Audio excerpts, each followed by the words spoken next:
Bismillahirrahmanirrahim. My dear students, audience and viewers, I am Muhammad Shahidul Islam, Assistant Professor and Head of the Department of Social Work, Government Azizul Haq College, Bogura. Dear students, now I am going to take a new class for you, and I want to take a new class for the students of Honours 4th year. সুপ্রিয় শিক্ষার্থীবৃন্দ, আজকে এই মুহূর্তে আবার একটি নতুন class নিয়ে তোমাদের সম্মুখে উপস্থিত হয়েছি। তোমাদের সকলকেই মনে রাখতে হবে, করোনার একটি মহাদুর্যোগ চলছে। গোটা বিশ্ব করোনার মহামারীতে আক্রান্ত। এটা একটি প্রাকৃতিক দুর্যোগ। এই প্রাকৃতিক দুর্যোগে গোটা পৃথিবী আক্রান্ত হয়েছে। গোটা বাংলাদেশ আজকে এই মহামারীতে আক্রান্ত হয়েছে। আমরা অনেক স্বজন হারিয়েছি। গোটা বিশ্ব অনেক স্বজন হারিয়েছে। আমরা সেই সমস্ত স্বজনদের রুহের মাগফিরাত কামনা করছি। আর যারা আক্রান্ত হয়েছেন তাদের জন্য অবশ্যই আমরা দোয়া করব, যাতে সৃষ্টিকর্তা তাদেরকে দ্রুত আরোগ্য হওয়ার তৌফিক দান করেন। সুপ্রিয় শিক্ষার্থীবৃন্দ, তোমাদেরকে বারবারই বলি, আমাদের বাংলাদেশেও এখন এই মুহূর্তে প্রায় 90 লক্ষ মানুষ করোনায় আক্রান্ত হয়েছে। তাদের সকলের প্রতি সমবেদনা জ্ঞাপন করছি। যারা মৃত্যুবরণ করেছেন তাদের রুহের মাগফিরাত কামনা করছি। এখন আমি তোমাদের অনার্স 4th ইয়ারে যারা নতুন উঠেছ তাদের জন্য একটি ক্লাস নিয়ে হাজির হয়েছি। তোমরা যে যেখানেই থাকো না কেন, এই মুহূর্তে যারা আসো তারা কমেন্টসের মাধ্যমে আমাকে জানালে সুবিধা হবে যদি তোমরা বুঝতে না পারো। আর যারা পরে দেখবে এই ভিডিওটি, তারাও পরবর্তীতে কমেন্টসের মাধ্যমে যদি না জানতে পারো বা নতুন কিছু যদি জানার থাকে, অবশ্যই তোমরা আমাকে সেটা কমেন্টস আকারে জানাতে পারো, ইনবক্সেও করতে পারো, মেসেঞ্জারে। সুপ্রিয় শিক্ষার্থীবৃন্দ, আমি সেগুলোর উত্তর দেব এবং নতুন ক্লাস নিয়ে আবারও তোমাদের সম্মুখে হাজির হব। অনার্স 4th ইয়ারে যারা নতুন, অর্থাৎ 3rd ইয়ারে যারা পরীক্ষা দিয়েছো কিন্তু এখনও তোমরা আনুষ্ঠানিক ক্লাস শুরু করতে পারো নাই, কিন্তু আনুষ্ঠানিক শুরু করতে না পারলেও তোমাদের কিন্তু সেশন শুরু হয়ে গেছে। সে কারণে তোমরা বাড়িতে বসে থাকলেও তোমরা যাতে ভালোভাবে এখন থেকেই পড়ালেখায় মনোনিবেশ করতে পারো, এই জন্য তোমাদের আমি ক্লাস শুরু করে দিয়েছি। তোমরা ক্লাস করবে যারা অনার্স 3rd ইয়ার পরীক্ষা দিয়ে 4th ইয়ারে উঠেছ। সুপ্রিয় শিক্ষার্থীবৃন্দ, তোমাদের আগে জানা দরকার যে কি কি কোর্স তোমাদের পড়তে হবে। 4th ইয়ার কিন্তু খুব একটি কি বলবো, যেমন একটি টার্নিং পয়েন্ট জীবনের, সেটা তোমরা অবশ্যই বুঝতে পারবে যে 4th ইয়ার মানেই এটা একটা ফাইনাল ইয়ার।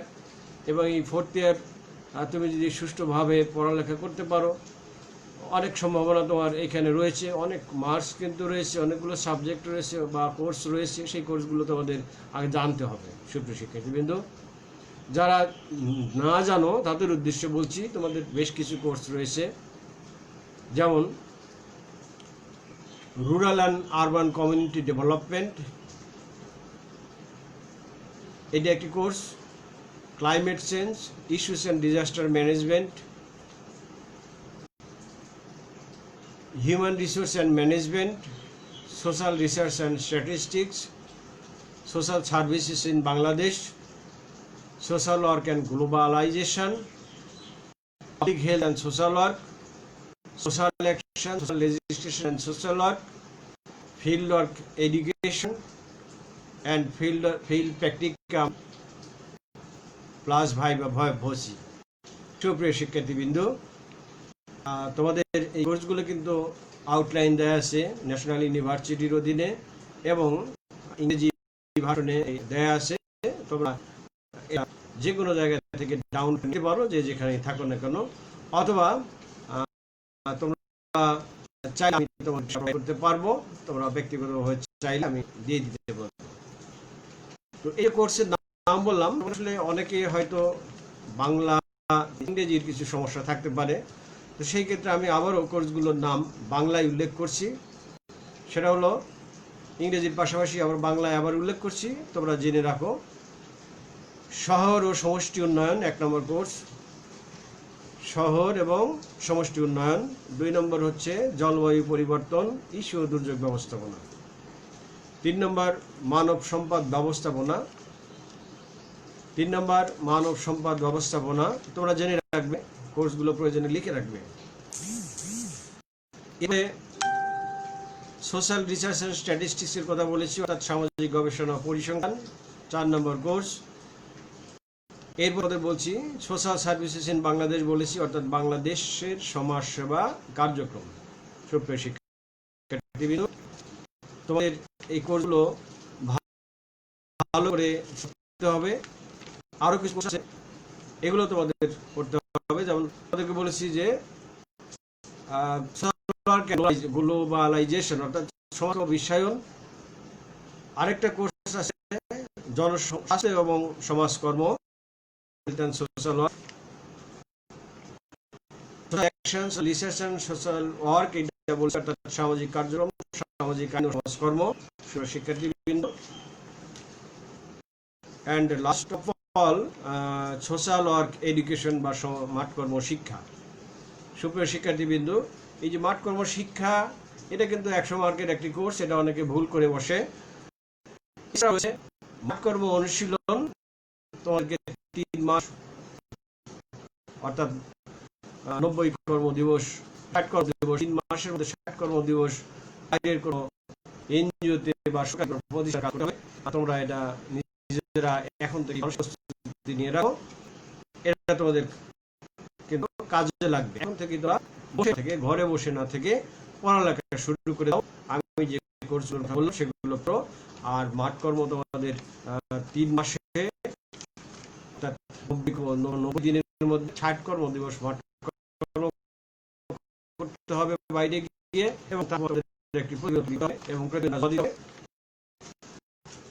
এছাড়াও এই মাঠকর্মের উপরে মাঠকর্ম যে তোমাদের প্রেরণ করা হবে, সেটার উপর কিন্তু আমাদের ভাইভা আছে, অর্থাৎ মৌখিক পরীক্ষা তোমাদের রয়েছে। সুপ্রিয় শিক্ষার্থীবৃন্দ, তো আমি কোর্সগুলো আউটলাইন তোমাদের দিয়ে দিলাম। এখন একটি কোর্স আমরা অলরেডি শুরু করেছি, দ্বিতীয় আরেকটি কোর্স আমরা আজকে শুরু করব, জলবায়ু পরিবর্তন, ইস্যু ও দুর্যোগ ব্যবস্থাপনা, এর 1ম অধ্যায়। সুপ্রিয় শিক্ষার্থীবৃন্দ, জলবায়ু পরিবর্তন, ইস্যু ও দুর্যোগ ব্যবস্থাপনা, এই কোর্সটি নিয়ে আজকে আলোচনা করা হবে। এই কোর্সের প্রথম অধ্যায় থেকে আলোচনা করব। আমাদের আলোচনার প্রথম বিষয় জলবায়ু বা জলবায়ুর সংজ্ঞা দিব, আর জলবায়ু পরিবর্তনের ধারণা আমাদের সামনে আমি উপস্থাপন করব। সুপ্রিয় শিক্ষার্থীবৃন্দ, প্রথমে আমাদেরকে জানতে হবে যে জলবায়ু কাকে বলে, তারপরে জলবায়ু পরিবর্তন কি সেটা আমরা শিখে নেব। তোমরা নিশ্চয় জানো বা প্রতিনিয়ত কিন্তু তোমরা এই জলবায়ু কি এই বিষয় নিয়ে শুনে থাকবে। তো জলবায়ু হলো প্রতিদিনের যে আবহাওয়া রয়েছে, এটাকে বলা হয় প্রতিদিনের যে বায়ুর তাপমাত্রা, আর্দ্রতা, বৃষ্টিপাত, তুষারপাত, বায়ুমণ্ডলীয় অবস্থা, এইটাকে কিন্তু আবহাওয়া বলা হয়, ওয়েদার বলা হয়। এটা কিন্তু ক্ষণস্থায়ী একেবারে, এটা একদিনেরও হতে পারে, অতি অল্প সময়ের জন্য হতে পারে। যেমন ধরো এখনকার আবহাওয়া, এখন বৃষ্টি হচ্ছে, এটা এটা এখনকার অবস্থা। আবার সারাদিনের আবহাওয়া কিন্তু এটা নাও থাকতে পারে, কিছুক্ষণ পর আবার রোদ উঠতে পারে। এটা হলো আবহাওয়া। আর জলবায়ু কি? জলবায়ু বলতে কোনো নির্দিষ্ট এলাকার অনেক বছরের আবহাওয়ার গড় ফলাফলকে বোঝাবে। এখন তোমরা মনে করতে পারো যে অনেক বছরটা কি? অনেক বছর এটা আসলে সুনির্দিষ্টভাবে তোমাদেরকে বলা যাবে না। এর কারণ সুনির্দিষ্টভাবে না বলে এটাই বলা বেটার হবে যে দীর্ঘ কয়েক বছরের, এক দশক থেকে শুরু করে বা অনেক বছরের, বা সেটা মিলিয়ন বছর হতে পারে, তার যে আবহাওয়ার, একটা নির্দিষ্ট এলাকার আবহাওয়ার গড় অবস্থা, সেটাই হলো জলবায়ু। সুপ্রিয় শিক্ষার্থীবৃন্দ, আমাদের জীবনে কিন্তু এই জলবায়ুর প্রভাব একেবারেই গভীর। আমাদের প্রতি পদে, প্রতি কর্মক্ষেত্রে, আমাদের পরিবেশের উপরে, আমাদের জীবনযাত্রার উপরে, সর্বক্ষেত্রে কিন্তু জলবায়ুর প্রভাব রয়েছে। সুপ্রিয় শিক্ষার্থীবৃন্দ, আমরা আনুষ্ঠানিক সংজ্ঞায় চলে যাই। জলবায়ু কাকে বলে? কোনো স্থান বা এলাকার বহু বছরের আবহাওয়ার গড় অবস্থাকে জলবায়ু বলা হয়। আবারও বলছি, কোনো স্থান বা এলাকা, যে কোনো একটি নির্দিষ্ট স্থান বা এলাকার বহু বছরের আবহাওয়ার গড় অবস্থাকে জলবায়ু বলা হয়। সাধারণত 30 বা 35 বছর থেকে শুরু করে 50-60 বছরের আবহাওয়ার গড় উপাদানই হলো জলবায়ু। কেউ কেউ এইটার মাত্রা, সময়ের পরিধিকে একটি নির্দিষ্ট ফ্রেমে আবদ্ধ না রেখে তারা বলেছেন যে বহু বছরের আবহাওয়ার গড় অবস্থা, বা 10 বছর বা এক দশক থেকে শুরু করে মিলিয়ন মিলিয়ন বছর পর্যন্ত আবহাওয়ার গড় অবস্থা হলো জলবায়ু। এটা কিন্তু অনেকেই বলেছেন। তো এখন আমরা দেখি কে কি বলেছেন। ডক্টর মোহাম্মদ শামসুল আলম, তিনি জাহাঙ্গীরনগর বিশ্ববিদ্যালয়ের সুনামধন্য একজন ভূগোলবিদ।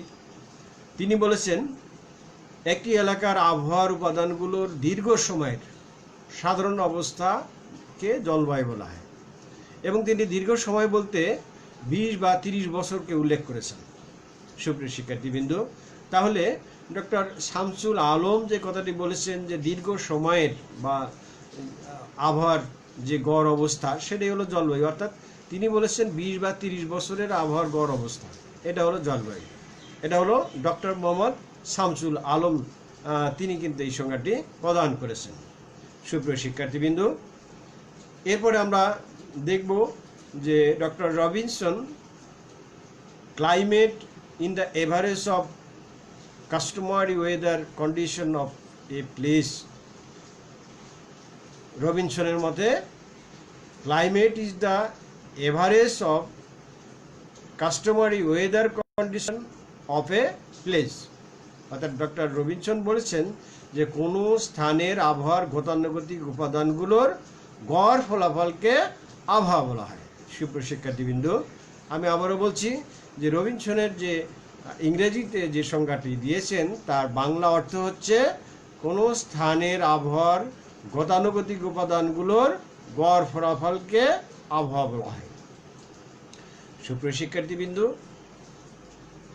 উইকিপিডিয়া, দ্য ফ্রি এনসাইক্লোপিডিয়াতে যে বর্ণনা করা হয়েছে, সেই বর্ণনা অনুযায়ী একটি নির্দিষ্ট সময়ব্যাপী কোনো নির্দিষ্ট এলাকার গড় তাপমাত্রা, আর্দ্রতা, বায়ুর চাপ, বায়ু প্রবাহ, বৃষ্টিপাত, বাতাসে বিদ্যমান ক্ষুদ্র কণিকা এবং আবার অন্যান্য চলকের গড় ফলাফলকে জলবায়ু বলা হয়। তাহলে এখানে কিন্তু উইকিপিডিয়া, দ্য ফ্রি এনসাইক্লোপিডিয়াতে যে কথাটি বলা হয়েছে, এখানে কিন্তু একটি দীর্ঘ সময়ব্যাপীর কথা বলা হয়েছে। এখানে কিন্তু সময়টাকে ওইভাবে আবদ্ধ করে বলা হয়নি। শিক্ষার্থীবৃন্দ, এরপরে আইপিসিসি তারা একটি সংজ্ঞা দিয়েছেন। আইপিসিসির পূর্ণাঙ্গ মানে মিনিং যদি করা হয় তাহলে দাঁড়াবে the inter governmental panel of climate change, অর্থাৎ আইপিসি। এই আইপিসি এর সংজ্ঞা দিয়েছেন, সেই সংজ্ঞার বাংলা অর্থ হলো জলবায়ু কোনো স্থানের বায়ুর তাপ, চাপ, আর্দ্রতা, বৃষ্টিপাত, বায়ুপ্রবাহ ইত্যাদি উপাদানের বহু বছরের গড় অবস্থাকে জলবায়ু বলা হয়, জলবায়ু বলা হয়। এটি ন্যূনতম কয়েক বছর থেকে কয়েক মিলিয়ন বছরের আবহাওয়ার গড় ফলাফলকে নির্দেশ করে। তাহলে আমরা আইপিসিসি এর তথ্য যে দিয়েছেন, যে সংজ্ঞাটা তারা দিয়েছেন, তাতে আমরা কি দেখতে পাচ্ছি? তাতে আমরা দেখতে পাচ্ছি যে জলবায়ু কিন্তু একটি নির্দিষ্ট স্থানের বায়ুর চাপ, তাপ, আর্দ্রতা, বৃষ্টিপাত, বায়ু প্রবাহ ইত্যাদি যে উপাদানগুলো রয়েছে, এর একটি গড় অবস্থা। কিন্তু কত বছরের? এই সংজ্ঞা হলো যে অর্থাৎ আইপিসিসি যেটা বলেছেন সেটা হলো তারা বলেছেন যে ন্যূনতম কয়েক বছর থেকে কয়েক মিলিয়ন বছরের বায়ু বায়ু আবহাওয়ার গড় ফলাফল, মানে কয়েক বছর থেকে কয়েক মিলিয়ন বছর পর্যন্ত তারা নির্দেশ করেছেন। সুপ্রিয় শিক্ষার্থীবৃন্দ, এটা তোমরা অবশ্যই মনে রাখবে যে শুধুমাত্র আমরা বলে থাকি 20-30 বছরের গড় ফলাফল, আবহাওয়ার গড় ফলাফল হলো জলবায়ু। আসলে কিন্তু সেটা সঠিক নয়। হ্যাঁ, সেটাও জলবায়ু বলা যাবে, কিন্তু সুনির্দিষ্টভাবে যে 20-30 বছরের মধ্যে হতে হবে এমন না। এটা আমি আবারও বলছি যে এক বা দুই দশক থেকে শুরু করে কয়েক মিলিয়ন বছর পর্যন্ত আবহাওয়ার যে গড় উপাদান, সেই গড় উপাদানের উপাদানই হলো জলবায়ু। সুপ্রিয় শিক্ষার্থীবৃন্দ, আশা করি তোমরা বুঝতে পেরেছ। অর্থাৎ কোনো একটি নির্দিষ্ট স্থানের আবহাওয়ার দীর্ঘকাল মেয়াদি বা দীর্ঘ বছরের যে গড় ফলাফল সেটাই হলো জলবায়ু। সেই সীমারেখাটা কি? আমরা সাধারণত 20-30 বছর ধরে থাকি। সেই 20-30 বছর থেকে শুরু করে কয়েক মিলিয়ন বছর পর্যন্ত হতে পারে। তো তাহলে তোমরা নিশ্চয়ই বুঝতে পারছো যে এটা শুধুমাত্র 20-30 বছরের আবহাওয়ার গড় ফলাফলই জলবায়ু নয়। জলবায়ুটা এক দশক, 2 দশক থেকে শুরু করে একেবারে মিলিয়ন মিলিয়ন বছর পর্যন্ত আবহাওয়ার গড় অবস্থানকে নির্দেশ করে। সুপ্রিয় শিক্ষার্থীবৃন্দ, তোমাদের এই জলবায়ু সম্পর্কে কিছুটা ধারণা দিতে পেরেছি মনে হচ্ছে। তোমরা অবশ্যই এটা মনে রাখবে এবং মনে রাখার চেষ্টা করবে। তোমরা বেশি বেশি পড়ালেখা করবে, তাহলে তোমাদের মধ্যে বিভ্রান্তি কেটে যাবে। কোনো কোনো বইয়ে অবশ্যই লেখা আছে 20-30 বছরের গড় আবহাওয়ার গড় অবস্থা, সেটা সঠিক, আমি সেটাকে ভুল ধরছি না। কিন্তু সামগ্রিকভাবে, আমি আবারও বলছি, সামগ্রিকভাবে সেটা কিন্তু ওই শুধু 20-30 বছরের মধ্যে সীমাবদ্ধ নয়, কয়েক মিলিয়ন বছর পর্যন্ত আবহাওয়ার গড় অবস্থাকে এটা বোঝাবে। তোমরা বইপত্র বেশি করে পড়লে, প্রয়োজনে ইন্টারনেট তোমরা দেখতে পারো, ইন্টারনেট ঘেটে দেখতে পারো, বিশ্ব আবহাওয়া সংস্থার সংজ্ঞাটাও দেখতে পারো। দেখলে এই কথাটাই তোমাদের বের হয়ে আসবে। সুপ্রিয় শিক্ষার্থীবৃন্দ, এরপরে আমরা চলে যাচ্ছি জলবায়ু পরিবর্তন। দেখো, বর্তমান সময়ে এই জলবায়ু পরিবর্তন একটি ব্যাপক আলোচিত একটি বিষয়। বিজ্ঞানীদের ধারণা, পৃথিবী এক সময় বরফাচ্ছন্ন ছিল। কোটি কোটি বছরের ব্যবধানে পৃথিবী বর্তমান রূপ লাভ করেছে। সুপ্রিয় শিক্ষার্থীবৃন্দ, তাহলে এক সময় ছিল বরফাচ্ছন্ন, কোটি কোটি বছরের যে ব্যবধান, সেই ব্যবধানে আজকের রূপ লাভ করছে। তার মানে এখানে কিন্তু জলবায়ু চেঞ্জ হয়েছে। আবার আমরা দেখতে পাচ্ছি বর্তমানে পৃথিবীর তাপমাত্রা কিন্তু বৃদ্ধি পাচ্ছে, বিভিন্ন কারণে তাপমাত্রা বৃদ্ধি পাচ্ছে। পৃথিবীর সব অঞ্চলের আবহাওয়া এবং জলবায়ু কিন্তু একরকম নয়। কোনো অঞ্চল দেখবে মরুময়, আবার কোনো অঞ্চল মেরু এলাকার অন্তর্ভুক্ত। অর্থাৎ কোনো এলাকায় দেখবা হিম শীতল, কোনো এলাকায় আবার প্রচণ্ড গরম। তো এই যে হিম শীতল বা মরু অঞ্চল যে রয়েছে, অ্যান্টার্কটিকা মহাদেশে যদি তোমরা যাও, হিমালয় অঞ্চলে যদি যাও, সেখানে দেখবে যে বরফ আর বরফ। অ্যান্টার্কটিকা মহাদেশটা টোটালি কিন্তু বরফাচ্ছন্ন।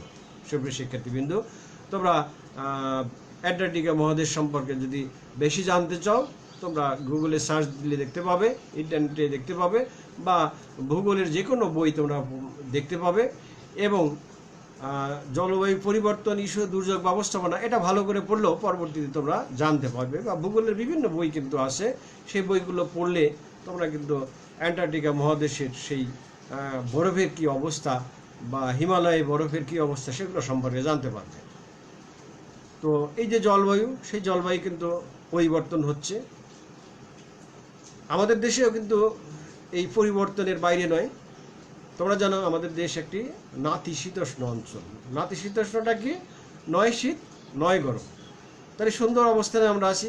অতি শীত হলেও আমরা কাবু হয়ে থাকতাম শীতের কারণে, আবার অতি গরম হলেও কিন্তু আমাদের খারাপ লাগতো। তো কাজেই সৃষ্টিকর্তার এটা, আমি মনে করি এটা আমাদের জন্য একটি বিরাট উপহার। সেটা হলো যে আমাদের দেশ নাতিশীতোষ্ণ, অর্থাৎ আমরা খুব বেশি শীতও অনুভব করি না, আবার খুব গরমও কিন্তু অনুভব করি না। আমাদের দেশে শীতকালে তাপমাত্রা কমে যায়, সাধারণত পৌষ এবং মাঘ মাসে দেখবে তাপমাত্রা কমে গেছে। আর গ্রীষ্মকালে অর্থাৎ বৈশাখ এবং জ্যৈষ্ঠ মাসে তাপমাত্রা বেড়ে যায়। আর বর্ষাকাল মানে আষাঢ় এবং শ্রাবণ বর্ষাকাল আমাদের। বর্ষাকালে আবার কি হয়, তাপমাত্রা বেশি থাকলেও মাঝে মাঝে এখানে বৃষ্টিপাত হয়, যার প্রেক্ষিতে একটি সহনীয় মাত্রার তাপমাত্রা বিরাজ করে। সুপ্রিয় শিক্ষার্থীবৃন্দ, তোমরা খেয়াল করে থাকবে আজ থেকে 20-25 বছর আগে এই জলবায়ু যে পরিবর্তন করছে তার একটা উদাহরণ আমি দিচ্ছি বাংলাদেশের। আমার জীবদ্দশায় কিন্তু আমি উদাহরণটা দিচ্ছি। একসময় আমরা দেখতাম আমাদের এলাকায় প্রতি বছর বন্যা হতো। আমার এলাকা সিরাজগঞ্জ জেলার চলনবিল এলাকায় প্রতি বছর বন্যা হতো। এই বন্যায় অনেক সময় ঘর বাড়ি, তখন তো কাঁচা ঘর বাড়ি বেশি ছিল, ঘর বাড়ি নষ্ট হয়ে যেত, ফসল হানি ঘটতো। এখন কিন্তু আর সেই বন্যা দেখা দেয় না। অনেকেই হয়তো বলে থাকবে যে ঘন ঘন বন্যা হচ্ছে, আমার চোখে অন্তত চোখে পড়ে না। এ কারণ আমি নিজে সাক্ষী, আমি নিজে বলছি। আমি একসময় প্রতি বছর দেখলাম যে বন্যা হতো আমাদের এলাকাতে। আমি আবারও বলছি, সিরাজগঞ্জের একটি এলাকা, আমার সিরাজগঞ্জ এলাকা এবং তারাশের চলনবিল এলাকা হলো আমার বাড়ি। এবং সেই এলাকায় আমি নিজে দেখেছি যে প্রতি বছর বন্যা, বিশাল নৌকা ছিল, আমার দাদার একটা বিশাল নৌকা ছিল। সেই নৌকাতে হাটে যাওয়া লাগতো বর্ষাকালে, সবাই মিলে সেই নৌকাতে চড়তে এবং নৌকায় আমরা হাটে যেতাম। সুপ্রিয় শিক্ষার্থীবৃন্দ, আমি খুব ছোট ছিলাম, তারপরও আমাদের কৌতূহলবশত অথবা আব্বা আমাকে নিয়ে যেত। এটা আমার কিন্তু দেখায়। এখন আমরা কিন্তু বন্যা চোখেই দেখি না। খুব আসে, বন্যা আসে কিন্তু খুব কম, অর্থাৎ মাঝে মাঝে বন্যা হয়, মাঝে মাঝে হয় না। তাহলে এটা কিন্তু একটা জলবায়ুর পরিবর্তন ঘটেছে, বিদায় কিন্তু এরকম হচ্ছে। সুপ্রিয় শিক্ষার্থীবৃন্দ, তো জলবায়ুর পরিবর্তনটা কি এই সম্পর্কে আমি একটু ধারণা দিতে চাচ্ছি তোমাদের। সুপ্রিয় শিক্ষার্থী এবং যারা ভিউয়ার্স আছেন সবাইকে স্বাগতম এই আমার বক্তৃতা শোনার জন্য। তো এবার জলবায়ুর পরিবর্তন সম্পর্কে আমি তোমাদেরকে একটু ধারণা দিতে চাচ্ছি। আর আপনারা যারা শুনছেন অন্যরাও, আমার ছাত্র ছাড়াও যদি এখানে থেকে থাকেন তাদেরকেও বলছি যে জলবায়ু পরিবর্তনের ধারণা এখন আমি দেব। কোনো স্থানের বহু বছরের আবহাওয়ার গড় অবস্থাই হলো জলবায়ু, যেটা আগেই আমি বলেছি। তো জলবায়ুর পরিবর্তনটা কি? জলবায়ুর যে উপাদানগুলো রয়েছে, অর্থাৎ বায়ুর তাপমাত্রা, আর্দ্রতা, বৃষ্টিপাত, তুষারপাত, বায়ুর চাপ ইত্যাদি হলো জলবায়ুর উপাদান। এই উপাদানগুলোর দীর্ঘমেয়াদী পরিবর্তনই হলো জলবায়ুর পরিবর্তন বা জলবায়ু পরিবর্তন, অর্থাৎ ক্লাইমেট চেঞ্জ। সুপ্রিয় শিক্ষার্থীবৃন্দ, তোমাদের সহজভাবে আবারও বলছি যে বায়ুর তাপমাত্রা, আর্দ্রতা, বৃষ্টিপাত, তুষারপাত, বায়ুর চাপ ইত্যাদি হচ্ছে জলবায়ুর উপাদান। জলবায়ুর এই উপাদানগুলোর দীর্ঘমেয়াদী পরিবর্তন হচ্ছে জলবায়ু পরিবর্তন। উইকিপিডিয়া দ্য ফ্রি এনসাইক্লোপিডিয়াতে একটি সংজ্ঞা প্রদান করা হয়েছে ইংরেজিতে, আমি সেটার বাংলা অনুবাদ করে তোমাদেরকে শোনাচ্ছি। সেখানে বলা হয়েছে, জলবায়ু পরিবর্তন হলো আবহাওয়ার ধরনের পরিসংখ্যানগত পরিবর্তন, যে পরিবর্তন দীর্ঘ সময়ব্যাপী হয়ে থাকে, যেমন 1 দশক থেকে মিলিয়ন বছর পর্যন্ত। সেই সংজ্ঞাটিতে আরও উল্লেখ করা হয়েছে, জলবায়ু পরিবর্তন আবহাওয়ার গড় পরিবর্তন অথবা দীর্ঘমেয়াদে আবহাওয়ার চলকগুলোর পরিবর্তনকে বোঝায়, যা অধিকতর বা কম ব্যাপক আবহাওয়ার উপাদানের পরিবর্তনের সাথে জড়িত। সেখানে আরও উল্লেখ করা হয়েছে সংজ্ঞাটিতে যে জলবায়ুর পরিবর্তন বায়ুটিক চাপ, পৃথিবী কর্তৃক যোজিত সৌর বিকিরণ, প্লেট টেকটোনিক, আগ্নেয়গিরির অগ্নুৎপাত ইত্যাদি কারণে হতে পারে। কতিপয় মানবসৃষ্ট ঘটনাও জলবায়ু পরিবর্তনের গুরুত্বপূর্ণ নিয়ামক হিসাবে চিহ্নিত করা যায়, যার সাথে বিশ্ব উষ্ণায়ন প্রক্রিয়া জড়িত। সুপ্রিয় শিক্ষার্থীবৃন্দ, তোমাদের আমি ইন্টারনেট থেকে নিয়ে উইকিপিডিয়া দ্য ফ্রি এনসাইক্লোপিডিয়ার সংজ্ঞাটি বঙ্গানুবাদ করে শোনালাম। এবার আরেকটি সংজ্ঞা আমরা শিখব। dictionary.com এখানে আরেকটি সংজ্ঞা দেওয়া হয়েছে। সেই সংজ্ঞাটিতে বলা হয়েছে, জলবায়ু পরিবর্তন হলো পৃথিবীর জলবায়ুর দীর্ঘমেয়াদী পরিবর্তন, আর এই ধরনের পরিবর্তন গড় বায়ুমণ্ডলীয় তাপমাত্রা বৃদ্ধির কারণে হয়ে থাকে। সুপ্রিয় শিক্ষার্থীবৃন্দু, ছোট্ট একটি সংজ্ঞা, সুন্দর একটি সংজ্ঞা। এরপরে আরেকটি সংজ্ঞা খুব সুন্দর, আইপিসিসি 2007 সালে তারা সংজ্ঞাটি প্রদান করেছেন। সেই আইপিসিসি এর সংজ্ঞা অনুযায়ী দীর্ঘ সময়ব্যাপী জলবায়ুর যে কোনো পরিবর্তনই হলো জলবায়ু পরিবর্তন, যা প্রাকৃতিক কারণে বা মানুষের বিভিন্ন কর্মকাণ্ডের ফলশ্রুতিতে হয়ে থাকে। সুপ্রিয় শিক্ষার্থীবৃন্দ, তাহলে আমরা কিন্তু জলবায়ুর পরিবর্তনটা কি সেই সম্পর্কে আমরা জানতে পারলাম, বা অনেক সংজ্ঞাও কিন্তু আমি তোমাদেরকে বলেছি, সেগুলো নিশ্চয়ই তোমরা শুনতে পেয়েছ। এখন বাংলাদেশের জলবায়ু এই সম্পর্কে আমি সামান্য একটু আলোকপাত করব, পরবর্তীতে আরও বিস্তারিত আলোচনা করা যাবে। সুপ্রিয় শিক্ষার্থীবৃন্দ, আমি আগেই বলেছি বাংলাদেশ কিন্তু একটি নাতিশীতোষ্ণ দেশ, এবং এদেশের জলবায়ু অনেকটাই আমাদের জন্য সহনীয়। আমি আগেই বলেছি আমাদের দেশের যে জলবায়ুটা, সেটাতে খুব বেশি আমাদের জন্য অসহনীয় মাত্রায় কিন্তু তাপমাত্রা আমরা কখনো অনুভব করি না, আবার অসহনীয় মাত্রার সেই শীতও কিন্তু আমরা অনুভব করি না। অর্থাৎ আমাদের এই জলবায়ুটা আমাদের জীবনের জন্য একটি আশীর্বাদ বলে আমি মনে করি। সুপ্রিয় শিক্ষার্থীবৃন্দ, তা আমাদের দেশের যে জলবায়ুর বিবরণ, সেটা আমি একটু সংক্ষিপ্ত আকারে তোমাদেরকে বর্ণনা করব। অর্থাৎ বাংলাদেশে জলবায়ুর বিবরণ আমি তোমাদেরকে সংক্ষেপে আলোচনা করব। তো জলবায়ুর বিবরণ বাংলাদেশের দিতে গেলে কিন্তু সেই জলবায়ুর উপাদানগুলোই বলতে হবে, যে বাংলাদেশের জলবায়ুর যে উপাদানগুলো রয়েছে, বাংলাদেশের জলবায়ুর যে উপাদানগুলো রয়েছে বাংলাদেশে, সেগুলোর কী অবস্থা সেটাই কিন্তু বলতে হবে। সুপ্রিয় শিক্ষার্থীবৃন্দ, তো প্রথমে আমি বাংলাদেশের জলবায়ু সম্পর্কে আলোচনা করতে গিয়ে তাপমাত্রা বা টেম্পারেচার সম্পর্কে বলবো। বাংলাদেশের জলবায়ু ক্রান্তীয় জলবায়ুর অন্তর্ভুক্ত। তোমরা জানো এ দেশ ষড়ঋতুর দেশ, মানে 6টি ঋতুর দেশ, এবং এই ঋতুভেদে কিন্তু আমাদের দেশের তাপমাত্রা পার্থক্য পরিলক্ষিত হয়। তবে 6টি ঋতু হলেও 3টি ঋতুতে এদেশের তাপমাত্রা ও বায়ুর আর্দ্রতার মধ্যে বেশি পার্থক্য লক্ষ্য করা যায়। শিক্ষার্থীবৃন্দ, মার্চ থেকে জুন পর্যন্ত এদেশের তাপমাত্রা সবচেয়ে বেশি থাকে। তোমরা এটা মনে রাখবে, মার্চ থেকে জুন পর্যন্ত তাপমাত্রা বেশি থাকে। জুন থেকে নভেম্বর পর্যন্ত আবহাওয়া অপেক্ষাকৃত উষ্ণ থাকলেও এ সময় এদেশে বৃষ্টিপাত বেশি হয়, এবং শুষ্ক শীতকাল স্থায়ী থাকে ডিসেম্বর থেকে ফেব্রুয়ারি পর্যন্ত। তাহলে শুষ্ক শীতকাল স্থায়ী থাকে ডিসেম্বর থেকে ফেব্রুয়ারি পর্যন্ত। সাধারণভাবে এদেশের গ্রীষ্মকাল বৈশাখ ও জ্যৈষ্ঠ আর কি, এই সময় বেশি তাপমাত্রা থাকে। এই সময় গড়ে 38 ডিগ্রি থেকে 41 ডিগ্রি পর্যন্ত তাপমাত্রা থাকে, পরিলক্ষিত হয়। আর এপ্রিল এদেশের সবচেয়ে উষ্ণতম মাস। তোমাদের অনেক সময় কিন্তু প্রশ্ন আসে যে কোনটি বাংলাদেশের উষ্ণতম মাস বা গরম মাস, সেটা হলো এপ্রিল এদেশের সবচেয়ে উষ্ণতম মাস গড়পড়তায়, আর জানুয়ারি সবচেয়ে শীতল মাস। জানুয়ারি মাসে এদেশের তাপমাত্রা 16 থেকে 20 ডিগ্রি সেন্টিগ্রেডের মধ্যে থাকে সর্বোচ্চ। সুপ্রিয় শিক্ষার্থীবৃন্দ, তাছাড়া অঞ্চল ভেদে কিন্তু আমাদের এই তাপমাত্রাটা একটু পার্থক্য পরিলক্ষিত হয়।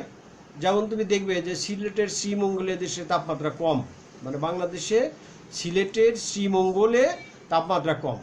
আর নাটোরের যে লালপুর উপজেলা রয়েছে, সেই লালপুরে কিন্তু এদেশের তাপমাত্রা সবচেয়ে বেশি কোনো কোনো সময় দেখা দেয়। ঢাকা চট্টগ্রামের মধ্যেও কিন্তু তাপমাত্রার মানে পার্থক্য রয়েছে। ঢাকার গড় মাসিক তাপমাত্রা গড় যেটা 26.1 ডিগ্রি সেলসিয়াস, ফারেনহাইট স্কেলে এটা 79 ডিগ্রি ফারেনহাইট। সুপ্রিয় শিক্ষার্থীবৃন্দ, আমি তাপমাত্রা সম্পর্কে তোমাদের সামান্য কিছু বক্তব্য পেশ করলাম। এরপরে আমি বায়ু প্রবাহ সম্পর্কে বলবো।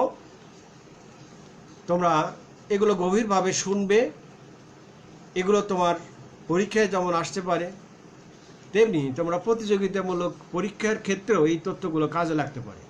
সুপ্রিয় শিক্ষার্থীবৃন্দ, তোমরা অবশ্যই এগুলো মনে রাখার চেষ্টা করবে। এখন আমি উইন্ড ব্লোয়িং বা বায়ু প্রবাহ নিয়ে সংক্ষিপ্ত দিয়ে একটি কথা বলবো। বাংলাদেশে শীতকালে উত্তর ও উত্তর পশ্চিম দিক থেকে বায়ু প্রবাহিত হয়। শীতকালে কোন দিক থেকে? শীতকালে উত্তর এবং উত্তর পশ্চিম দিক থেকে বায়ু প্রবাহিত হয়।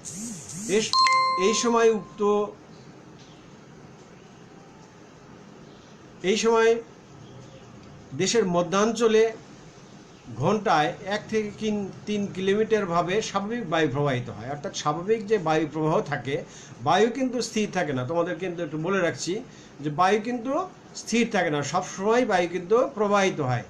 এটা তোমরা বায়ু আমরা যদিও দেখতে পাই না, কিন্তু একটি গাছের পাতার দিকে যদি তুমি তাকাও, একটি গাছের ডালের দিকে যদি তুমি তাকাও, তাহলে কিন্তু অনুভব করতে পারবে সেই গাছের পাতাটা নড়ছে। কিসের জন্য নড়ছে? বায়ু প্রবাহের কারণে। সুপ্রিয় শিক্ষার্থীবৃন্দ, তো সেই স্বাভাবিক বায়ুর যে চলমানতা, বায়ুর যে গতি ঘন্টায় শীতকালে, সেটা হলো 1 থেকে 3 কিলোমিটার পার আওয়ার। সুপ্রিয় শিক্ষার্থীবৃন্দ, আর উপকূলবর্তী অঞ্চলে এই সময় 3 থেকে 6 কিলোমিটার বেগে বায়ু প্রবাহিত হয়। বাংলাদেশে মার্চ থেকে মে মাসের মধ্যে বজ্র বৃষ্টি হয়। মার্চ থেকে মে মাসের মধ্যে তোমরা বজ্র বৃষ্টির কথা দেখেছো, বজ্রপাত হয় আমাদের দেশে এবং গোটা বিশ্বে যে সমস্ত দেশে বজ্রপাত বেশি হয়, বাংলাদেশ সেই সমস্ত দেশের কিন্তু একটি। সাধারণত বজ্র বৃষ্টিকালে বায়ুর গতিবেগ 60 কিলোমিটার পর্যন্ত লক্ষ্য করা যায়। সাধারণভাবে যখন বজ্র বৃষ্টিপাত হয় তখন কিন্তু একটা ঝড়ো হাওয়া প্রবাহিত হয়। সেই ঝড়ো হাওয়ার সময় সাধারণভাবে বায়ুর গতিবেগ থাকে 60 কিলোমিটার। গ্রীষ্মের প্রথম দিকে এবং কখনো কখনো দক্ষিণ দিক থেকে উপকূলীয় ঝড় হয়। তোমরা দেখবে যে গ্রীষ্মের প্রথম দিকে দক্ষিণ দিক থেকে, মানে দক্ষিণে যে বায়ু প্রবাহিত হয়, সেই দক্ষিণে গ্রীষ্মকালে সাধারণত আমরা কিন্তু দেখতে পাই বাংলাদেশের কোন দিক থেকে বায়ু আসছে সাধারণত দক্ষিণ বা দক্ষিণ পূর্ব দিক থেকে বায়ু আসছে। আর এটা যখন ঝড়ো হাওয়া আকারে সাধারণত আসে, সর্বোচ্চ গতিবেগ আমরা লক্ষ্য করেছি সেটা হলো 160 কিলোমিটার পার আওয়ার। যখন ঝড়ো বৃষ্টি হয়, মানে বড় ধরনের সাধারণত ঝড়ো বৃষ্টির সময় 160 কিলোমিটার পর্যন্ত বায়ু প্রবাহিত হতে পারে।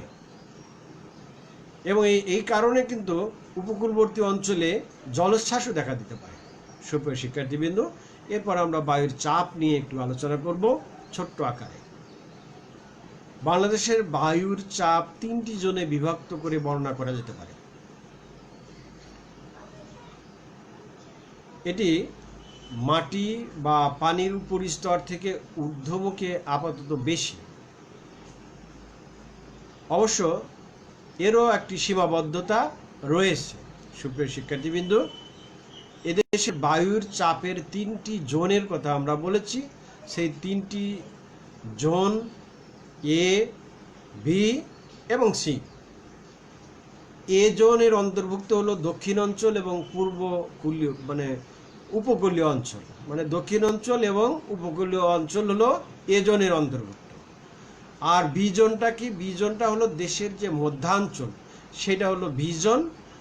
আর সি জোনটাকে উত্তর অঞ্চল, টোটালটাই হলো সি জোনের অন্তর্ভুক্ত।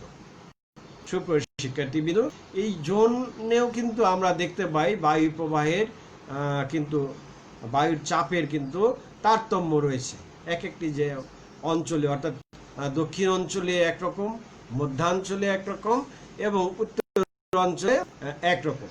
সুপ্রিয় শিক্ষার্থীবৃন্দ, বায়ুর চাপ নিয়ে আরো ব্যাপক আলোচনা অন্য একটি ক্লাসে করা যাবে। আমি তোমাদের শুধু ধারণা দিলাম। এরপরে বাংলাদেশে রেইনফল অর্থাৎ বৃষ্টিপাত সম্পর্কে আমি সংক্ষেপে আলোচনা করব। বাংলাদেশ মূলত মৌসুমী বায়ুর দেশ, তোমরা জানো।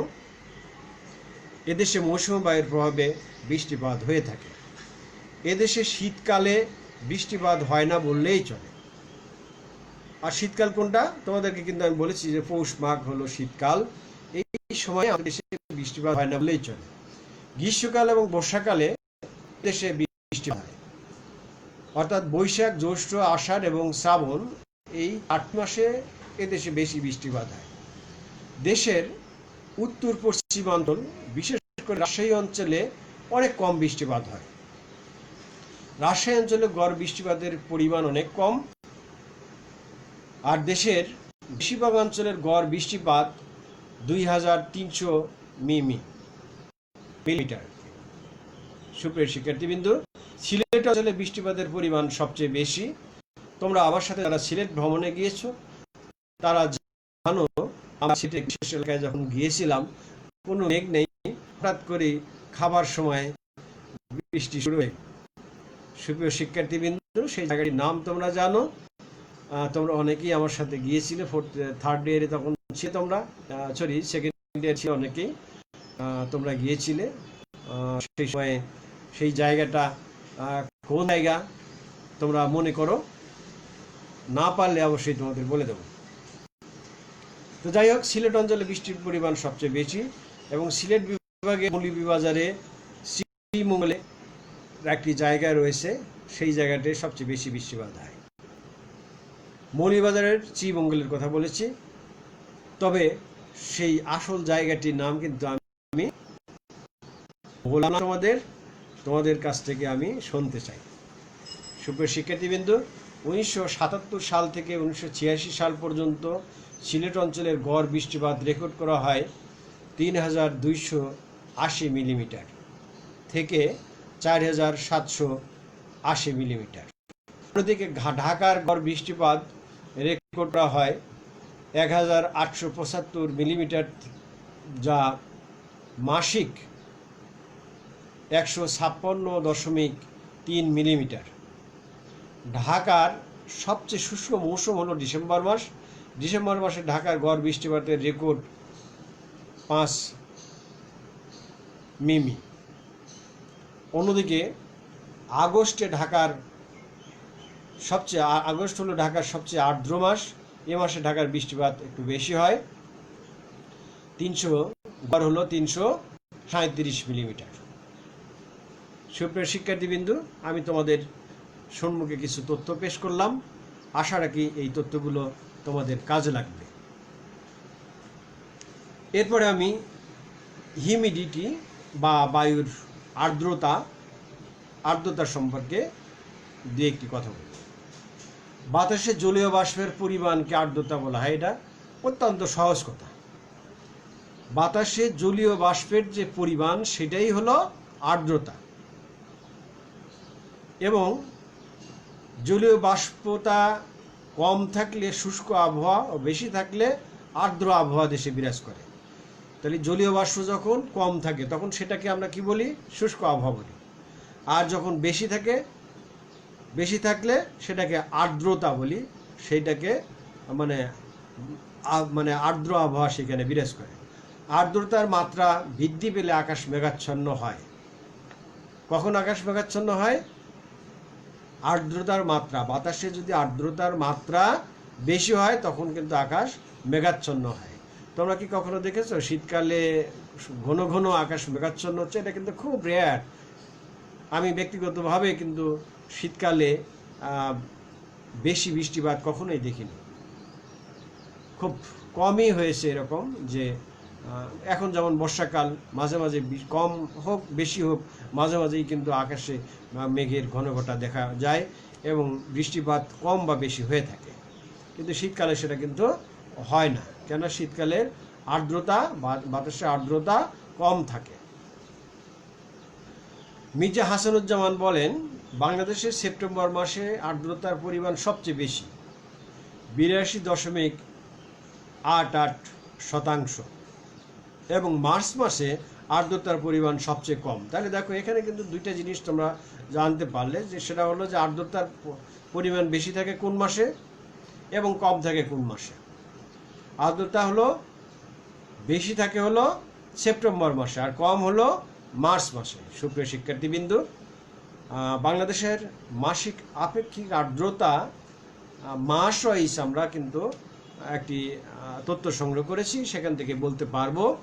জানুয়ারি মাস বাতাসের আর্দ্রতা ৭৯.৬১%, ফেব্রুয়ারি ৬৪.৭৭%, মার্চে ৬২.৬৭%, এপ্রিলে ৬৮.১৭%, মেতে ৮২.৬৬%, জুনে ৭৩.৫৫%, জুলাইতে ৮১.৭৮%, আগস্টে ৭৯.৫%, সেপ্টেম্বরে ৮২.৮৮%, অক্টোবরে ৭৮.৫০%, নভেম্বরে ৭৬.৬১% এবং ডিসেম্বরে ৭৮.১১%। সুপ্রিয় শিক্ষার্থীবৃন্দ, আমি মাসিক কিন্তু বায়ুর আর্দ্রতার পরিসংখ্যান বাংলাদেশের তুলে ধরলাম, তোমরা এগুলো মনে রাখার চেষ্টা করবে। বাংলাদেশের আবহাওয়ার এবং জলবায়ুর যে উপাদানগুলো রয়েছে সেই উপাদানগুলো আমি তোমাদের সামনে তুলে ধরছি। সুপ্রিয় শিক্ষার্থীবৃন্দ, তোমরা এগুলো অবশ্যই মনে রাখার চেষ্টা করবে। অনেক সময় তোমার পরীক্ষাতে এটা আসতে পারে। পরীক্ষা ছাড়াও তোমাদের প্রতিযোগিতামূলক যে সমস্ত পরীক্ষা থাকে, চাকরির জন্য যে সমস্ত পরীক্ষা থাকে, সেগুলোতেও কিন্তু এর মধ্যে থেকে অনেক প্রশ্ন হতে পারে। এই যে আর্দ্রতার কথা বললাম, বৃষ্টিপাতের কথা বললাম, কোন এলাকায় বেশি বৃষ্টিপাত হয়, কোন এলাকায় কম বৃষ্টিপাত হয়, এগুলো অবশ্যই কিন্তু তোমাদের মনে রাখতে হবে। তাহলে তোমরা ভবিষ্যতেও কিন্তু বিভিন্ন প্রতিযোগিতামূলক পরীক্ষার ক্ষেত্রে অন্তত একটি অবস্থান তোমাদের থাকবে, তোমরা যদি ভালো করে লেখাপড়া করো। সুপ্রিয় শিক্ষার্থীবৃন্দু, আর যদি ঘরে বসে এমনিই বসে থাকো বা এমনি ঘুরে ঘুরে বেড়াও, তাহলে আমার বলার কিছু নেই। তোমরা সরকারি আজিজুল হক কলেজের ছাত্র। এই আজিজুল হক কলেজের মান সম্মান রক্ষার দায়িত্ব তোমাদের, নিজের মান সম্মান রক্ষার দায়িত্ব তোমাদের। এর কারণ তোমরা এখন আর ছোট নও, তোমরা কিন্তু এখন নিজের বোঝা শিখেছ, নিজের ভালো মন্দ তোমরা কিন্তু বুঝতে পারো।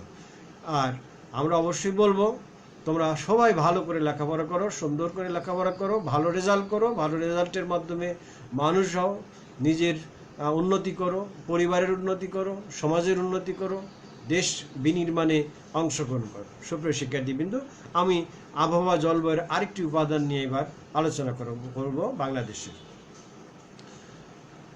এবার সূর্যালোক বা সানশাইন সম্পর্কে আমি আলোচনা করব সংক্ষেপে। কোন স্থানের তাপমাত্রা সেই স্থানের সূর্যালোক যে প্রাপ্তি হয় তার উপরে কিন্তু অনেকটা নির্ভর করে। অর্থাৎ সূর্যের কিরণ যেখানে বেশি পড়ে সেখানে তাপমাত্রা কিন্তু বেড়ে যায়, আর সূর্য কিরণ যদি কম পড়ে সেখানে তাপমাত্রা অপেক্ষাকৃত কম থাকে। সুপ্রিয় শিক্ষার্থীবৃন্দ, এটা কিন্তু আমরা সবাই জানি।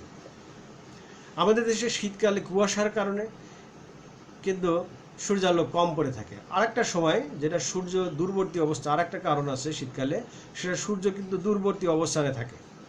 আমাদের পৃথিবী থেকে বা আমাদের বাংলাদেশ থেকে কিন্তু দূরবর্তী অবস্থানে সূর্য অবস্থান করে, যার প্রেক্ষিতে শীতকালে কিন্তু আমাদের তাপমাত্রা অনেকটা কমে যায় এবং আমরা কিন্তু সূর্য কিরণও অপেক্ষাকৃত কম পেয়ে থাকি। অন্যদিকে গ্রীষ্মকালে সূর্যালোক খারাপভাবে পড়ে, আর খারাপভাবে পড়ার কারণে এখানকার তাপমাত্রা তখন বেড়ে যায়। সুপ্রিয় শিক্ষার্থীবৃন্দু, তো তাহলে আমরা কিন্তু খেয়াল বা এটা বলতে পারবো যে সূর্যালোকের কারণে তাপমাত্রার তারতম্য হয়। অর্থাৎ সূর্যালোক যদি তির্যকভাবে পড়ে তাহলে কি হয়, তির্যালোক মানে একেবারে তির্যকভাবে পড়লে তাপমাত্রা বেড়ে যায়, আর যদি মানে খারাপভাবে পড়লে তাপমাত্রা বেড়ে যায়। আর যদি কিভাবে পড়ে, একটু বাঁকা হয়ে পড়ে, মানে দূর থেকে পড়ে, অন্যভাবে পড়ে, তাহলে কিন্তু তাপমাত্রা সেরকম থাকে না, কমে যায়। সুপ্রিয় শিক্ষার্থীবৃন্দ, যেমন শীতকালে তাপমাত্রা কম থাকে সূর্যের সাধারণত কুয়াশা এবং দূরবর্তী অবস্থানের কারণে সূর্যের। এবার আমরা সূর্য মানে সমুদ্র থেকে মানে দূরত্বের কথা বলবো। বাংলাদেশের দক্ষিণাঞ্চলের জেলাগুলো সমুদ্রের নিকটবর্তী, এটা আমরা সবাই জানি। উত্তর পশ্চিমাঞ্চলের যে জেলাগুলো রয়েছে সেই জেলাগুলো সমুদ্র থেকে দূরবর্তী স্থানে অবস্থিত। এ কারণে দক্ষিণাঞ্চলের আবহাওয়া বা জলবায়ু অন্যান্য অঞ্চল থেকে অধিকতর সমভাবাপন্ন।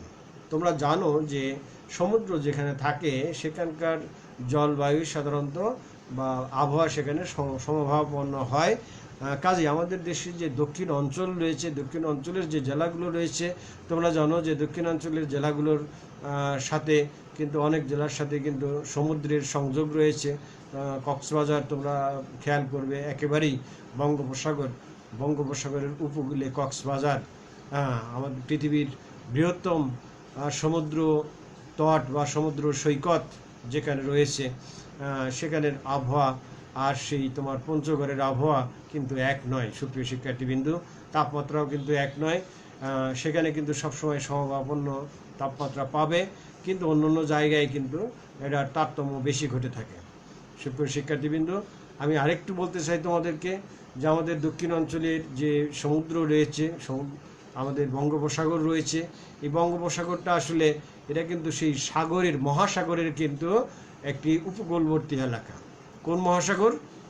তোমরা অনেকেই হয়তো ভুলে যাও, অনেকেই হয়তো বুঝতে পারো না। আমি তোমাদেরকে বলছি যে আমাদের যে দক্ষিণ অঞ্চলের জেলা কক্সবাজার রয়েছে, কক্সবাজার একেবারেই পৃথিবীর মানে কি বলবো, যে কোনো রাষ্ট্র কিন্তু সেই কক্সবাজারের যে সেন্ট মার্টিন আছে, সেন্ট মার্টিন দ্বীপের পরে আর পৃথিবীর কোনো রাষ্ট্র নেই।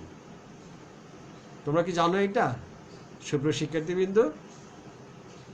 আমাদের দেশে দক্ষিণ অঞ্চলের জেলা কক্সবাজার, কক্সবাজার থেকে দক্ষিণে আরেকটু গেলে বা কক্সবাজারের যে সমুদ্র সৈকত, সেই সমুদ্র সৈকত বেয়ে আর পৃথিবীর কোনো রাষ্ট্র ওইভাবে তুমি যখন যদি টেকনাফে যাও, সেখান থেকে আর দক্ষিণ অঞ্চলে আর কোনো রাষ্ট্র খুঁজে পাবে না। তাহলে কি খুঁজে পাবে? বঙ্গোপসাগর পাড়ি দিলে কি? বঙ্গোপসাগর পাড়ি দিলে তোমরা পাবে ভারত মহাসাগর। সেটাও যদি তুমি পাড়ি দিতে পারো, কি পাবে? সেটা পাড়ি দিতে পারলে দক্ষিণ মহাসাগর পাবে। ধরো দক্ষিণ মহাসাগরে পাড়ি দিচ্ছ, কি পাবে? অ্যান্টার্কটিকা মহাদেশ, যে মহাদেশে সাধারণত কোনো মানুষ বাস করে না। হয়তো কোনো কোনো সময় ভ্রমণ পিপাসু মানুষ সেখানে যায় এবং অস্থায়ীভাবে থেকে দ্রুত সেখান থেকে চলে আসে। সেখানকার আগেই বলেছি যে সেখানের তাপমাত্রা একেবারেই হিমাঙ্কের নিচে, সেখানের একেবারেই বরফাচ্ছন্ন একটি মহাদেশ। সেই বরফাচ্ছন্ন থাকায় এবং তাপমাত্রা বেশি থাকায় সেখানে সাধারণভাবে মানুষ বাস করতে পারে না, যার প্রেক্ষিতে সেখানে কিন্তু কোনো দেশ নেই, সেটা মহাদেশ কিন্তু কোনো দেশ নেই। সুপ্রিয় শিক্ষার্থীবৃন্দ, আমার এই কথাটা যদি ভুল হয়ে থাকে অবশ্যই প্রমাণ সহ আমাকে জানাবে, অবশ্যই আমি এর জন্য ক্ষমা চেয়ে নেব। সুপ্রিয় শিক্ষার্থীবৃন্দ, শুধু তাই নয়, তোমাদের আরেকটি চমৎকার উত্তর দিই। আমাদের কক্সবাজার থেকে ধরো যাওয়া শুরু করলে দক্ষিণ দিকে যেতে যেতে তুমি প্রথমে কি পেলে? আগেই বলেছি, প্রথমে পেলে হলো ভারত মহাসাগর। ভারত মহাসাগর পাড়ি দিয়ে উত্তর কি বলে দক্ষিণ মহাসাগর, তারপরে অ্যান্টার্কটিকা মহাদেশ, এইভাবে যেতেই থাকলে তারপরে কি হবে? অ্যান্টার্কটিকা মহাদেশ পাড়ি দিলে শেষমেশে আবার উত্তর মহাসাগরে চলে আসবে। উত্তর মহাসাগর দিয়ে আরও যদি তুমি চলতে থাকো, শেষমেশে দেখা যাবে যে সাইবেরিয়ান অঞ্চলে চলে আসছো, একসময় রাশিয়ায় চলে আসছো, রাশিয়া থেকে মঙ্গোলিয়া হয়ে নেপাল বা ভুটানের পাশ দিয়ে ভারত দিয়ে আবার সেই বাংলাদেশে ফিরে আসা সম্ভব। শিক্ষার্থীবৃন্দ, তোমরা ভালো করে এই কোর্সটা পড়ো, অনেক কিছু জানতে পারবে, জানার অনেক কিছু আছে। জলবায়ু পরিবর্তন, ইস্যু এবং দুর্যোগ ব্যবস্থাপনা, এই কোর্সটা অত্যন্ত মজার একটি কোর্স। তোমরা ভালো করে পড়বে, বেশি বেশি নাম্বার তোলার চেষ্টা করবে এবং তোমাদের আমার এই লেকচারের শেষাংশে তোমাদের বারবারই বলে থাকি যে তোমরা অবশ্যই করোনার এই মহামারীকালে নিজেদেরকে সুরক্ষিত রাখার চেষ্টা করবে। পারতপক্ষে তোমরা মানব যে সমাগম বা জনসমাগম এড়িয়ে চলবে, বা যতটুকু সম্ভব ঘরে থাকার চেষ্টা করবে।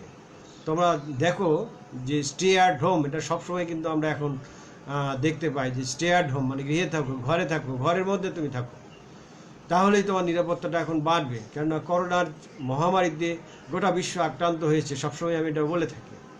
এবং আমি নয়, দেখো আমাদের যে স্বাস্থ্য অধিদপ্তরের যে নির্দেশিকা, সেগুলো তোমরা মেনে চলবে। গণপ্রজাতন্ত্রী বাংলাদেশ সরকার অনেক বিধি নিষেধ প্রণয়ন করেছেন, অনেক বিধিমালা প্রণয়ন আমাদের জন্য কিছু গাইডলাইন্স দিয়েছেন। সেই গাইডলাইন্সগুলো অবশ্যই আমাদেরকে মেনে চলতে হবে। বিশ্ব স্বাস্থ্য সংস্থা বা WHO, যেটাকে ওয়ার্ল্ড হেলথ অর্গানাইজেশন আমরা বলি, সেই বিশ্ব স্বাস্থ্য সংস্থা অনেকগুলো গাইডলাইন্স দিয়েছে স্বাস্থ্যর এই সময়ের স্বাস্থ্য সুরক্ষার জন্য। সেই গাইডলাইন্সগুলো অবশ্যই আমাদেরকে মেনে চলতে হবে। সুপ্রিয় শিক্ষার্থীবৃন্দ, তোমরা যখন বাইরে যাবে অবশ্যই মুখে মাস্ক ব্যবহার করবে। মাস্ক তোমরা অবশ্যই চোখে চশমা ব্যবহার করতে পারো, হাতে গ্লোভস পরতে পারো, প্রয়োজনীয় সুরক্ষার সামগ্রী কাছে রাখতে পারো। হ্যান্ড স্যানিটাইজার, পকেট স্যানিটাইজার এখন পাওয়া যায়, তোমরা একটা ছোট্ট পকেট স্যানিটাইজার নিয়েও বের হতে পারো। আর যদি বাইরে যাও অনেক জায়গায় দেখবে যে সাবান দেয়া আছে, সেই সাবান দিয়ে বারবার ঘন ঘন হাত পরিষ্কার করবে। সাবান দিয়ে অন্তত 20 সেকেন্ডের মতো সময়, বা 20 সেকেন্ডের যদি বেশি হয় অসুবিধা নেই, তোমরা ঘন ঘন হাত পরিষ্কার করবে। সুপ্রিয় শিক্ষার্থীবৃন্দ, আর বাইরে যেতে হলে, বাইরে যাওয়ার পর যখন তোমরা গিয়ে ফিরবে তখন অবশ্যই তোমাদের মনে রাখতে হবে যে তুমি আক্রান্ত হয়েছে কিনা তুমি কিন্তু বুঝতে পারবে না। অবশ্যই প্রথমে তুমি ওয়াশরুমে যাবে, সাবান দিয়ে ভালোভাবে সমস্ত শরীর পরিষ্কার করে এরপরে তুমি পরিবারের অন্যান্য সদস্যদের সাথে মিশবে। এর মাধ্যমে তুমি নিজে যেমন সুরক্ষিত থাকবে, তোমার পরিবারকে সুরক্ষিত রাখবে, তোমার সমাজকে সুরক্ষিত রাখার চেষ্টা করবে, দেশকে সুরক্ষিত রাখার চেষ্টা করবে। সুপ্রিয় শিক্ষার্থীবৃন্দ, আমি যতদূর জানি আল্লাহর রহমতে আমার সমাজকর্ম বিভাগের সবাই সুস্থ আছে। কেন আমি তোমাদের বিভিন্নভাবে খোঁজ নেওয়ার চেষ্টা করি, অনেকের কাছেই আমি মোবাইল করি, অনেকে মেসেঞ্জারেও একটা গ্রুপ আছে, সেখানেও কিন্তু তথ্য নেওয়ার চেষ্টা করি। সুপ্রিয় শিক্ষার্থীবৃন্দ, তোমরা ভালো থাকবে এই কামনা করি। আমরা সবাই ভালো থাকবো।